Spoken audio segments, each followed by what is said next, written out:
Alam mo ba na may isang Pilipinong general na nakipaglaban sa tatlong magkakaibang digmaan? Kilalanin natin si Emilio Aguinaldo, ipinanganak noong 1869 sa Cavite. Siya ang naging isa sa pinakabatang general ng himagsikang Pilipino.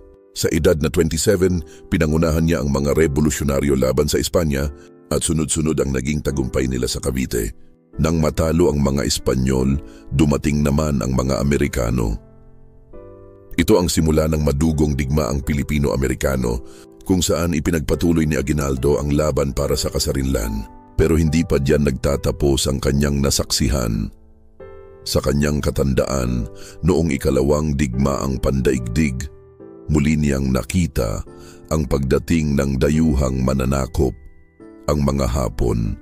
Mula sa himagsikan laban sa Espanya, sa digmaang Pilipino-Amerikano hanggang sa pananakop ng Hapon, tatlong digmaan ang humubog sa kanyang buhay.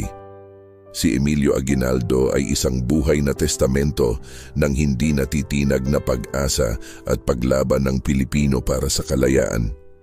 Maraming salamat sa panonood. Kung gusto mo pa ng mga kwentong tulad nito, huwag kalimutang mag-subscribe sa Biyahe ni Renz.